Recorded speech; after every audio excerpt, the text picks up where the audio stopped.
I told myself I wouldn't buy a PS5 until there was a new Spider-Man game. Well played, Sony. Well played.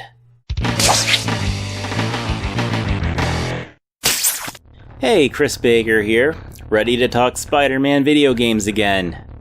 I really wasn't expecting something to play on PS5 this coming winter, and I sure didn't expect it to star Miles Morales. But this is a really great idea to hold us over until we get a proper Peter Parker Spider-Man 2, whenever that might be. Even in the mere 50 seconds of footage we get in this trailer, only about 20 of which is actually gameplay, there's still enough material here to prove out that it actually is going to be somewhat different than the previous Marvel Spider-Man. But I definitely have quite a few questions coming out of this, which any good teaser trailer will do. But let's start with the PS5-ness of it all. What makes this a next-gen game? There's not a ton to go on here, but there are some cool things that I noticed and I think I'm right about. Let's start with Miles himself. He just looks better, right? And he should. It's a new console generation, and that means a lot more triangles, billions of triangles I hear, which of course leads to better graphics overall. You can really see that early on. Just check out all the detail here. The sweat, the scrapes, the sheer anguish on his face. I'm not saying you can't do any of this on PS4, but it sure does look pretty great on PS5, doesn't it? One kind of subtle thing I noticed that shows off the power of the PS5. Look at all the traffic. There was plenty of traffic in the PS4 game, but I don't ever recall it being the bumper-to-bumper that you see here. The traffic you know all too well if you've ever driven in Manhattan, at least when there's not a pandemic going on. There's even traffic falling down buildings, it appears. Actually, I'm going to make a wild prediction here and say that that is the Brooklyn Bridge collapsing. Mainly because Miles himself is from Brooklyn. Quick side note, if you watch my Spider-Man videos, you know that I try really hard to find Easter eggs that most people don't. I thought I might have something with the ad on top of that taxi cab, and it took a while to decipher what it actually says, but no, it's just a generic ad that says, "Money grows on our trees." I don't remember if that was in the Peter Parker game or not, but alas, it seems there actually are no real Easter eggs here, at least none that I found. Tell me if I'm wrong. But back to really impressive details. I love that this game takes place during the holiday season, and I love that you can tell that it snowed like a day or two ago. Again, I'm not sure you couldn't do this on PS4, but if all PS5 games are this detailed, we're really in for a treat. Just take a look at this scene right here. There are parts of the street where the snow is just kind of sloppily plowed to the side. There's parts where there's no snow. There's a car that was obviously left out in the snow and used its windshield wipers to wipe away the snow, but the one behind it was probably left in a garage and has no snow whatsoever. Another thing I really appreciate about the gameplay, even though there's literally only 20 seconds of it, is that it distinguishes Miles from Peter pretty well. Not only do we see two instances of him using the Venom Blast, one in conjunction with him being invisible, I wonder if there's going to be some cool stealth involved there, but it seems to me that his web-slinging style is pretty distinct and more erratic than Peter's, which makes a lot of sense because he's new at this. And also, oh yeah, this particular shot, straight out of the comics. Love it. So now let's get to some questions I have after seeing this. First, kind of a silly one, but the red-lit Christmas decorations you see in this screenshot, they appear 3 times in this trailer. The most obvious is when Miles is walking down the street, but it's also in the very first shot of him swinging here, and then again when he's kicking that enemy in the face. Is all of this happening at the same place, or are these decorations all over the city? I asked Twitter, and the consensus is Little Italy, but there's also some thinking that it could be Brooklyn, or maybe again, they're everywhere. What do you think? Next question. Who's this girl?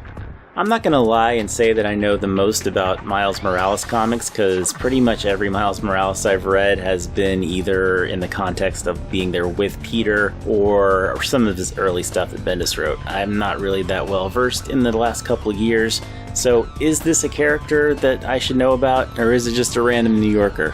A tourist even. Next up, what exactly is happening in this opening shot? What is it that's spitting out all this glass in Miles' direction and disrobing him, shall we say? It almost looks like some kind of arc reactor at the beginning there, but no, I don't think so. Going back to Miles looking a little older, When does this actually take place? One thing I loved about Peter's game was that it absolutely told you on a real timeline when it took place. It was October 2018. The DLC was not as specific, but just based on the way things looked and general passage of time, I would think it was early 2019. So though 2018 holiday season is still possible, I suppose, I'm guessing this is either 2019 holiday season or 2020 and it's current with when it comes out. The only thing about it being holiday 2020 is that means that 2 years have passed, and what has actually happened in both Spider-Men's lives? Maybe we'll find out, or maybe they'll just keep dates ambiguous moving forward. For the record, I think it'd be really cool if they kept up with the actual timeline of the real world and these characters got older, but that's not my decision to make. Probably the biggest question I have, though, who is Miles fighting here? His enemies are obviously very technologically advanced, but who are they? Seeing as how this is a Miles Morales game, I think it's pretty obvious we're going to get some Prowler action here. And I think it's reasonable to suspect that he has that kind of firepower in this universe, but I feel like there's something else there too. One really interesting idea that I saw on Reddit was Cardiac. Without getting too far into it, Cardiac is a vigilante who's also a surgeon, and he has like this staff that has this electrical power. I think vibranium is involved somehow. But the effects are actually pretty similar to what we're seeing in these enemies here. And if you caught my Easter egg video that came out after Spider-Man PS4 came out, which if you're into that kind of thing, has a lot of Easter eggs you did not see anywhere else, I promise you. You know that Cardiac's heart clinic from the comics is actually in the game already. I'm not really counting on Cardiac, but I think it's interesting speculation that I like quite a bit actually. And then there's this dude in the red armor who, I don't know about you, but I feel like I took him down in Web of Shadows. Probably just a coincidence, you know how the Spider-Man animated series game for Super Nintendo had Master Chief in it? Actually, the red version of that sprite kind of looked like this guy too. I am really interested to see what kinds of enemies we're going to see here for Miles, because if you know the comics well, you know that Miles actually originates in a whole other universe with different versions of the enemies that Peter takes on.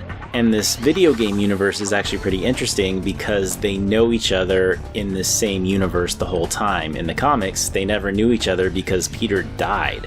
Finally, I'll leave you with a thought that I just find rather interesting. There are two major Marvel games coming out in the latter part of this year. This one and Marvel's Avengers. This game's main character is Miles Morales. Avengers' main character is Kamala Khan. Neither one of these characters even existed 10 years ago. Yeah, I know there were like Spawn games within a few years of Spawn existing, but this is the Marvel universe.